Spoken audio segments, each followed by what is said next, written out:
UKLO 1 year masters. No IELTS required up to 5 years visa. High visa success rate. Madam madam యాక్చువల్గా ప్రతి మనిషికి స్వార్థం అనేది ఉంటుంది. ఆ స్వార్థం ఎట్లా ఉండాలి అంటే ఉంటుంది. ఎట్లా మనకి మంచి జరిగే వరకు ఆ స్వార్థం బెటరే. అవతల వాళ్ళకి అన్యాయం జరగకుండా. అవతల వాళ్ళకి అన్యాయం జరిగే స్వార్థం ఏదైతే ఉంటుందో అది క్రైమ్‌తో సమానం. ఆ క్రైము ఇక్కడ కనిపిస్తుంది. అంటే ముగ్గురు స్వార్థపరులే. ఏ రకమైన స్వార్థపరులు? పెంచి అన్నిట్లోనూ పర్ఫెక్ట్‌గా ఆ అమ్మాయిని ఒక దారి తీసుకొచ్చిన కుటుంబాన్ని, తల్లిదండ్రులను కాదని ఏ రోజైతే ఆ అమ్మాయి ఇంట్లో నుంచి బయటకొచ్చిందో అది స్వార్థం. తన ప్రేమించిన వ్యక్తితోటే పెళ్లి చేసేసుకోవాలి, ఎళ్ళిపోవాలి. తల్లిదండ్రులు గుండెల మీద కొట్టి వచ్చేసింది. ఈ రోజున ఇక్కడ కూర్చుంది. వాళ్ళని ఒప్పించుకొని వాళ్ళకేదైనా జేసుంటే ఈ రోజున ఆళ్ళిద్దరు చెంపలు పగలగొట్టడానికి ఆ పేరెంట్స్ ఉండేవాళ్ళు. కనీసం ఆయన తండ్రి చనిపోయినప్పుడు కూడా వెళ్ళలేనంత స్వార్థభరితంగా ఈ అమ్మాయి ఉంది.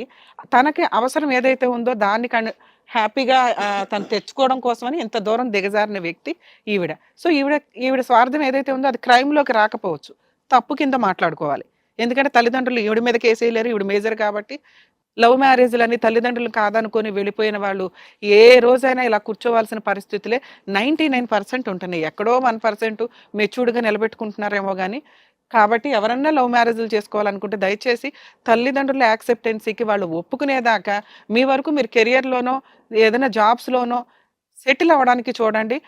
మీకు నచ్చని వ్యక్తులను పెళ్లి చేసుకోవద్దు గానీ, వాళ్ళని కాదని యువతలకు రావద్దు. ఎందుకంటే మీ జీవితాలు సర్వనాశనం చేయాలని ఏ తల్లిదండ్రులు అనుకోరు. వాళ్ళని ఒప్పించేదాకా ఓపిక పడితే బెటరు. ఇలా అన్యాయం అయిపోకుండా ఉండడానికి. ఎందుకంటే ఈ రోజున ఆ అబ్బాయి కాలర్ పట్టుకొని మాట్లాడడానికి ఈ అమ్మాయికి కుటుంబ సభ్యులు ఉండి కూడా లేకుండా చేసుకుంది తన చేతులారా. ఆయన విషయానికొస్తే ఆయన స్వార్థపరుడు. ఎంత దారుణం అంటే ఇన్ మిమ్మల్ని నమ్ముకొని ఒక అమ్మాయి మీ దగ్గరకొస్తే నీ స్వార్థంతో యాక్చువల్‌గా బెస్ట్ ఫ్రెండ్స్ కామన్‌గా ఉంటారండి. ఈ రోజున బెస్ట్ ఫ్రెండ్స్ అంటే బెనిఫిట్స్ విత్ బెస్ట్ ఫ్రెండ్స్ అని ఏదో కామన్‌గా ఎళ్ళిపోతున్నాయి గానీ, ఒకప్పుడు బెస్ట్ ఫ్రెండ్స్ అంటే ఎంత క్వాలిటీగా ఉంటారంటే ముందుగా వీళ్ళిద్దరికీ పెళ్లయింది కాబట్టి వీళ్ళిద్దరూ తల్లిదండ్రులతో సమానం ఆ అమ్మాయికి. ఆ అమ్మాయికి ఎనకాల బ్యాక్‌గ్రౌండ్‌లో ఎవ్వరు లేరు. ఆ పిల్లకి ఏదైనా మంచి సంబంధం చూసి పెళ్లి చేయాలన్నా ఈళ్ళకున్న ఏజ్‌కి వీళ్ళు గొప్ప వ్యక్తుల కిందే లెక్క. వీళ్ళు ఉండి ఆ అమ్మాయికి ఓ మంచి సంబంధం చూసి పెళ్లి చేయాల్సిన పాత్రలో ఉండి స్వార్థంగా ఒక కన్నేసిన వ్యక్తి అనమాట అతను. ఆ స్వార్థం ఎంత దారుణంగా ఉందంటే 2 ఇయర్స్ నుంచి అనేది ఫిజికల్ రిలేషన్ అండి. అంతకు ముందు నుంచే వాడికి కన్నుంది ఆ పిల్ల మీద. ఆ అమ్మాయికి ఎవరు లేరు కాబట్టి ఆ అమ్మాయి స్వార్థం గురించి తర్వాత మాట్లాడదాం. ఈయన విషయానికొస్తే రెగ్యులర్‌గా ఆ పిల్ల ఏ హాలిడేస్ వచ్చినా వీళ్ళింటికే వస్తది. ఈళ్ళింట్లోనే తిరిగిద్ది. ఆ పిల్లకి చీమ చిటుకు కన్నా షేర్ చేసుకుంటున్న ఒక వ్యక్తి, ఒక భయంకరమైన సహజంగా ఉన్న ఒక దేవుడులాంటి ఫ్రెండ్ అన్నట్లు. అన్నీ షేర్ చేసుకుంటున్న అమ్మాయి, ఆ పిల్ల ఎంత మెచ్యూర్డ్‌గా ఉండాలి. ఈ అమ్మాయి కాపురం నిలబెట్టాలి అంటే అతనుకున్న అనుమానాలను క్లియర్ చేయాల్సిన వ్యక్తి ఆ అమ్మాయి. అలాంటిది వాళ్ళ ఇంట్లోకొచ్చి, వాళ్ళ ఇంట్లో తిండి తింటూ, వాళ్ళ ఇంట్లో ఉంటూ, మధ్యలో నీ హాలిడేస్ అన్నీ వీళ్ళింట్లోనే నడుస్తున్నాయిగా. ఆల్రెడీ మీ ఇద్దరు ట్రాప్ చేసుకుంటే ఎట్లాగా? నా ఫ్రెండు అనుకుని ఆ అమ్మాయి డోర్ తీసి పిలిచింది అంటే, తనకంటే ఎక్కువ ఇంపార్టెన్స్ నీకిచ్చినట్టు. ఇంకెవరిని ఒక స్త్రీ రానివ్వదమ్మా. ఎందుకు రానివ్వదో తెలుసా? ఎందుకు భర్త అనవసరంగా కన్నేస్తే తలనొప్పి అని. బెస్ట్ ఫ్రెండ్‌ని ఎందుకు రానిస్తారో తెలుసా? నమ్మకం. ఆ నమ్మకం పోయిందిక్కడ. నీ స్వార్థం ఎట్లా ఉందంటే, నా బ్యాక్‌గ్రౌండ్‌లో ఎవరు లేరు కాదు. నీ బ్యాక్‌గ్రౌండ్ వీళ్ళిద్దరే. వీళ్ళిద్దరూ నీ మంచి ఏదైతే కుటుంబం అంటున్నావో, అటువంటి కుటుంబాన్ని ఇవ్వాల్సిన వ్యక్తుల్ని నువ్వు మిస్‌యూజ్ చేసి, నిన్ను నమ్ముకున్న అమ్మాయికి వెన్నుపోటు పొడిచి చాలా దారుణమైన రిలేషన్‌కి, చాలా గొప్ప రిలేషన్‌కి దారుణమైన నమ్మక ద్రోహం చేశావు నువ్వు. ఇప్పుడు అసలైన అనాథ ఈ అమ్మాయి. ఇప్పుడు నువ్వు నిజంగా అనాథవి. ఎవరు లేరని అన్నావు చూడు. తల్లిదండ్రులు ఉండొచ్చు, ఉండకపోవచ్చు నాన్న. ఎందుకంటే పరిస్థితులు అట్లా ఉన్నాయి. కోవిడ్‌లో బోలెడుమంది ఎళ్ళిపోయారు. ప్రతి ఒక్కళ్ళలో 90% జనాలు కుటుంబంలో ఒకళ్ళు అనాథలు అవుతూ వచ్చారు. కోవిడ్ అంతమందికి అన్యాయం చేసింది. నువ్వేంట్రా బాబు అంటే, ఉన్న వాళ్ళని చంపుకున్నావేంటి తల్లి? బెస్ట్ ఫ్రెండ్స్ రిలేషన్‌ని డ్యామేజ్ చేసి పడేసావు. ఏమనుకుంటున్నారు మీ ఇద్దరు స్వార్థంతో నువ్వు చేసిన పనేంటో తెలుసా? ఆహా! ఇక నన్నేమి అనొద్దు. నా బెస్ట్ ఫ్రెండ్ కదా! ఇవాళ కాకపోతే రేపైనా యాక్సెప్ట్ చేయకపోద్దా? వేరే ఆప్షన్ లేదు. ఆ పిల్లకి కూడా ఎనకాల ఎవడు మాట్లాడేవాళ్ళు లేరు కాబట్టి. ప్రెగ్నెన్సీ తెచ్చేసుకుంటే ఏమీ మాట్లాడదు. లీగల్‌గా వెళ్ళిపోతే ఆ అమ్మాయికి లాసు. ఎందుకంటే ఆయన నాకే ఓటేస్తున్నాడు కదా! నాతోనే ఉంటానంటాడు. నోరు మూసుకొని అడ్జస్ట్ అవుతది. అని నువ్వు స్వార్థంతో ఆలోచించండి. నీ గొయ్య నువ్వు తవ్వుకున్నావు తల్లి. చాలా దారుణమైన క్యారెక్టర్‌లెస్‌తో సమానం. ఎవరైనా ఒకళ్ళని లవ్ చేస్తారు, మోసపోతారు. అలా లవ్ చేసి నువ్వు మోసపోయి ఇప్పుడు ప్రెగ్నెన్సీగా ఉంటే, నిన్ను ఇలా తీసుకెళ్ళి పోలీస్ స్టేషన్‌లో కేస్ ఫైల్ చేయిస్తే వాడు జైలుకెళ్ళేవాడు. కానీ నువ్వు ఈళ్ళింట్లోకి ఉండి అన్నీ తెలిసి ట్రాప్ చేసి నువ్వు కావాలని ఫిజికల్ రిలేషన్స్ పెట్టుకున్న విషయం. ఇలాంటి విషయంలో అతను నిన్ను మోసం చేసినా నువ్వు కేసేయడానికి లేదు. ప్రెగ్నెన్సీ వచ్చేసిందండి, నన్ను రేప్ చేశాడండి, నన్ను నమ్మి ఇచ్చాడండి, పెళ్లి చేసుకుంటానన్నాడండి, పోలీసులు నన్ను రక్షించండి అంటే ఎవడో రక్షించడు. ల్యాండ్ ఆర్డర్ అనేది అన్యాయం జరిగిన వాళ్ళకి కానీ అన్యాయం చేసిన వాళ్ళకి కాదు. మిస్యూజ్ చేసుకుంటానంటే కుదరదుగా, పో అవతల పో అంటారు. అప్పుడు మీరు తిట్టుకునేది ల్యాండ్ ఆర్డర్ని. అమ్మమ్మ ఒక అబ్బాయి నన్ను మోసం చేసేస్తే నాకు కేసే తీసుకోలేదండి అని. ఏ రకంగా తీసుకుంటారు? నీకు వీళ్ళ స్టోరీ తెలియదా? వీళ్ళెవరో నీకు తెలియదా? ఆ అబ్బాయి నీ ఇంటికి ఎందుకు వస్తున్నాడో తెలియదా? తాగొచ్చి డోర్ కొట్టినప్పుడు ఆల్రెడీ అతను చెప్తున్న ఎలిగేషన్స్ అన్నీ రాంగ్. అమ్మాయి ఫోన్లు మాట్లాడుతుంది అనేది రాంగ్, ఎందుకంటే ఎవరితో మాట్లాడుతుందో నీకు తెలుసు. ఆ అమ్మాయి వంట చేయట్లేదు అనేది రాంగ్, ఆ అమ్మాయి పుట్టింటికి వెళ్ళింది అనేది రాంగ్. అన్నీ తెలిసి నువ్వు డోర్ ఓపెన్ చేసావు అంటే నువ్వు ఆ అమ్మాయిని చంపడానికి ప్రయత్నించినట్టు లెక్క. ఆ పిల్లకి జీవితమే పోయిందంటే చచ్చిపోవడంతో సమానం. నమ్మి 7 ఏళ్ళు కాపురం చేయడం అంటే మామూలు విషయం కాదు ఈ రోజుల్లో. అలాంటి కుటుంబంలో నిప్పులు పోసావు నువ్వు. నీకేం న్యాయం చేయాలి ఇక్కడ? ల్యాండ్ ఆర్డర్ న్యాయం చేయదు, నేను ఎక్కడ చేసేది? లాస్ట్లో మాట్లాడతా. నానా, ఎవరమ్మా నువ్వు? లవ్వర్వా? హస్బెండ్వా? మంచి సిటిజన్వా? క్రిమినల్వా? చెప్పు ఒకసారి. క్రిమినల్వి నువ్వు. నిన్ను నమ్ముకొని వచ్చిన లవర్ ఎవరైతే ఉన్నారో ఆ అమ్మాయికి ఏ రోజు నువ్వు ప్రాపర్గా న్యాయం చేయలే. ఒక అనాథగా ఉన్న పిల్లని వాడేసుకొని ప్రెగ్నెన్సీ తెచ్చి భార్య ఎందుకు ఒప్పుకోదనే విషయంలో ఉన్నావు కాబట్టి నువ్వు లవర్గా పనికిరావు. అసలు లవర్ అనే ముద్ర పనికిరాదు నీకు. చీటర్ అనమాట, అమ్మాయిలను వాడుకునే చీటర్ కింద లెక్క నువ్వు. మంచి హస్బెండ్వా? కానే కాదు, నిన్ను నమ్ముకొని 7 years ఒక అమ్మాయి కాపురం చేస్తే ఆ అమ్మాయి మీద పాలోడు వచ్చినప్పుడు వంగి చూస్తుందండి, వంపులు చూపిస్తుందండి అంటున్నావు. ఎంత దారుణమో తెలుసా? ఆ అమ్మాయిని నువ్వు వదిలించుకోవడానికి, ఆ అమ్మాయిని ఒక చక్రంలో బంధించడం కోసం నువ్వు చేసిన ట్రాప్ ఇదంతా. మేము ఎంత అడుగుతున్నా నువ్వు చెప్పలేకపోతున్నావు, ఎందుకంటే క్రియేట్ చేసుకొని వచ్చిన మాటలు ఇవన్నీ. ఈ పిల్ల ఇక్కడ ప్రోగ్రామ్ పెట్టింది, ఈ ప్రోగ్రాంలో నేను వాళ్ళని నమ్మిచ్చేయాలి. ఏం నమ్మించాలా? ఆల్రెడీ కొన్ని డైలాగులు అక్కడ చెప్పావు కదా. ఫోన్లు మాట్లాడుతుంది, తీస్తే ఫోన్లు లేవు, ఆ పిల్లతో మాట్లాడుతుంది, ఇద్దరు ఒప్పుకుంటున్నారు. ఆ విషయం నీకు తెలుసు. ఆ అమ్మాయి ఇంటికి పుట్టింటికి వెళ్ళదన్న సంగతి నీకు తెలుసు. అయినా ఆ పిల్లకి ఆ విషయం చెప్పి ఫిజికల్ రిలేషన్ పెట్టుకున్నావు. ఇక్కడ మాకేదో స్టోరీ చెప్పాలి కాబట్టి, ఆ పిల్లని హింసించాలి కాబట్టి, ఆ పిల్లని రోజు నువ్వు అన్నం వండట్లా, నీళ్లు పెట్టట్లా, నన్ను పట్టించుకోవట్లా. ఏం పట్టించుకోవాలి? ఇంట్లో పిల్లని పట్టించుకోవాలా, నిన్ను పట్టించుకోవాలా? ఆ అమ్మాయి అన్ని చేస్తానని చెప్తుంది. నాకు భర్త తప్ప ఇంకెవరండి, నేను అతనికి కాకపోతే ఎవరో చేసుకుంటాను అంటుంది. అంత అంటుంటే మాకు తెలియదా?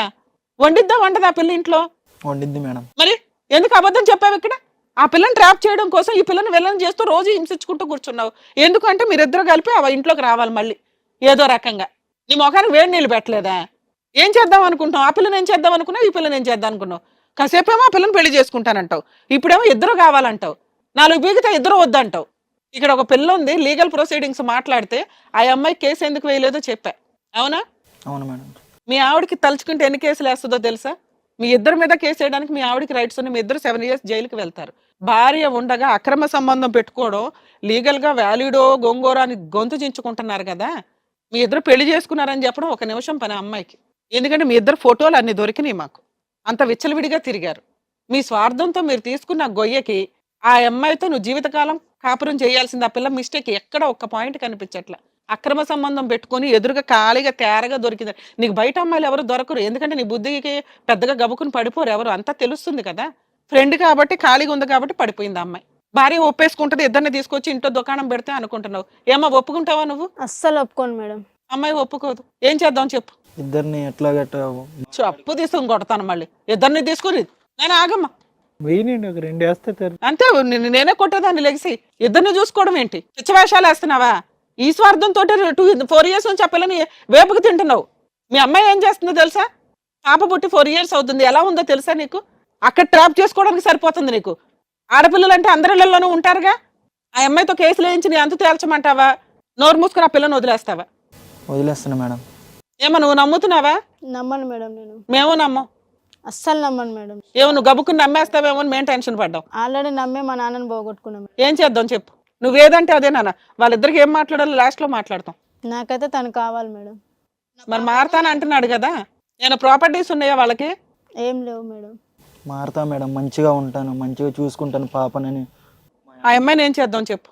ఆ పిల్లకి బాధ వచ్చినా కష్టం వచ్చినా చెప్పుకోవడానికి ఒక ఏదైతే దారి ఉందో ఆ దారిని కట్ చేసేసారు మీరిద్దరు కలిపి.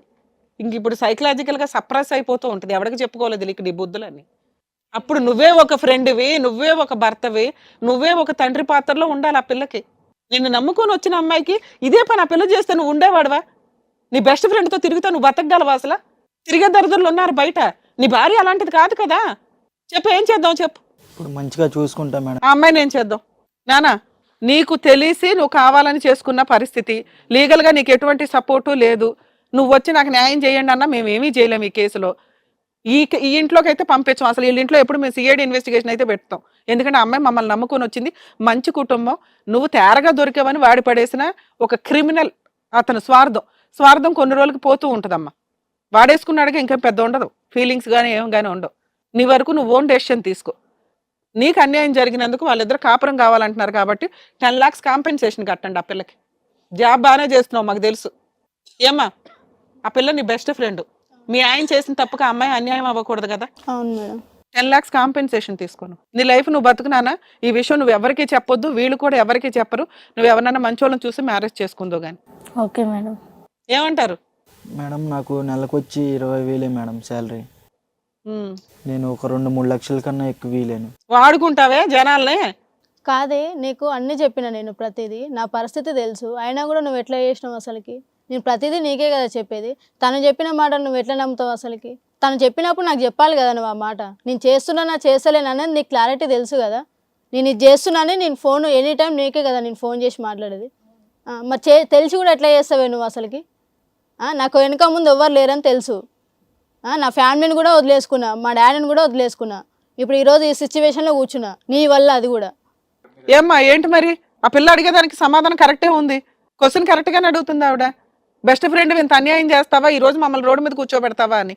డబ్బులు అనేది నీకు కాంపెన్సేషన్ రూపంలో ఇప్పించాలి కాబట్టి మాట్లాడుతున్నావు తప్ప నువ్వు డబ్బుల కోసం చేసావని మేము అనట్లా. ఎందుకు చేసావని నీ ఫ్రెండ్ అడుగుతుంది. సమాధానం ఏంటి నీ దగ్గర? ఇప్పుడు నీ వల్ల నేను ఎక్కడ పోవాలి చెప్పు? నువ్వు ఇదేనా ఇది న్యాయం చేసేది నాకు? ఇప్పుడు నీకు 3 లక్షలు 4 లక్షలు ఇస్తాను, నీకు మంచి సంబంధం చూసి పెళ్లి చేస్తాను, మంచిగా మేము ఉంటాం. అమ్మా మీరు ఉండొద్దు నాన్న. సంబంధం వరకు ఎవరైనా హెల్ప్ చేస్తే చేయండి కానీ మీరేమి అసలు ఆ విషయంలో కూడా కల్పించుకోవద్దు. అమ్మాయి ఆల్రెడీ ఇండివిజువల్ నా ఫ్రెండ్ నేను చాలా మోసం చేశాను నిన్ను నమ్మి. అది ఇప్పుడు తెలిసిందా నీకు నేను నన్ను మోసం చేసినాను? ఆయన చెప్పినప్పుడు నీకు తెలియలేదా? అప్పుడు ఏం చేసినావు మరి? రూమ్కి వచ్చి డోర్ తీయగానే అయిపోతుందా ఇక? అప్పుడు నేను గుర్తుకు రాలేదా నీకు? మాట్లాడవేంది? సరే అమ్మా, అక్కడ అన్యాయం చేసింది మీ ఆయన కూడా కదా. అతను ట్రాప్ చేయబట్టి అమ్మాయి ఖాళీగా ఉండేదో నడిపించింది. ఇవ్వండి అమ్మాయికి ఒక 5 lakhs కాంపెన్సేషన్ ఇవ్వండి. నాన్న ఇక అంతే. వాళ్ళ దగ్గర ఆల్రెడీ వాళ్ళ పొజిషన్ ఏంటో నీకు తెలుసు. ఈ మాత్రం న్యాయం ఈ స్టేజ్ కాబట్టి చేయగలుగుతున్నావు. లేదా నీకు ఇంకా రైట్స్ ఉన్నాయి, వెళ్ళి కంప్లైంట్ ఫైల్ చేసుకుంటే పోలీస్ స్టేషన్లో కంప్లైంట్. అతని దగ్గర అయితే నీకు లీగల్గా ఉండడం కుదరదు. మీరు సీక్రెట్గా మ్యారేజ్ చేసుకుంటే అది బైగామీ కేసు, ఇంకా పెద్ద పనిష్మెంట్. ఇద్దరు 7 years జైలుకి వెళ్తారు. ఇక నీ లైఫ్ ఏంటో నీ గొయ్య నువ్వు తవ్వుకున్నావు కాబట్టి నువ్వు ఆలోచించుకొని డెసిషన్ తీసుకో. ఈ సెటిల్మెంట్ ఓకే అనుకుంటే 5 lakhs కాంపెన్సేషన్ ఇస్తారు, తీసుకో. అక్కడ బయట అగ్రిమెంట్ రాస్తారు, ఓకేనా? లేదంటే నువ్వు నచ్చపోతే నువ్వు లీగల్గా వెళ్ళిపోనాను. అది విన్నావా? ఎలాగో పెళ్లి చేసుకోవడం అనేది కుదరదు కాబట్టి మేడం చెప్పిందన్నా వింటే అట్లీస్ట్ నెక్స్ట్ ఏంటనేదన్నా నువ్వు చూసుకోవచ్చు. బాబు ఇక ఈ అమ్మాయికి అన్యాయం చేస్తే మాత్రం ఈ అమ్మాయి వెనకాల మా టీం ఉంటుంది, గుర్తుపెట్టుకో. ఆ పిల్లతో ఇంకో ఫోనులు చేసినా, మాట్లాడినా, ఆ అమ్మాయితో అక్రమ సంబంధాలు పెట్టుకున్నా, నిన్ను జైలుకి పంపించడం ఒకటే ఉన్నది ఇక్కడ. చేయండి మేడం, మంచిగా చూసుకుంటా పాప. నన్ను ఆ పిల్ల ప్రామిస్ చేయ మాట, ప్రామిస్ చేయ అమ్మాయికి. ప్రామిస్, ఇంకా నిన్ను మంచిగా చూసుకుంటా. నేను పాపను నిన్ను మంచిగా చూసుకుంటా. ఏమ్మా ఇక్కడ నీ భర్త కావాలని వచ్చావు, మేము మ్యాక్సిమం ఎంత చేయగలమో అంత చేసాం. చిన్న తప్పు చేశాడని ఎక్స్క్యూజ్ చేసుకో. ఆ పిల్లకి ఏమి న్యాయం చేయాలో అవి రాసి వెళ్ళండి, సరేనా? బయలుదేరండి, వెళ్ళండి. వెళ్ళమ్మా. Thank you sir, thank you ma'am. వాళ్ళకి కరెక్ట్గా జడ్జిమెంట్ ఇచ్చి మరీ పంపించారు. ఏం చేయాలనేది కూడా చెప్పారు. Thanks a lot.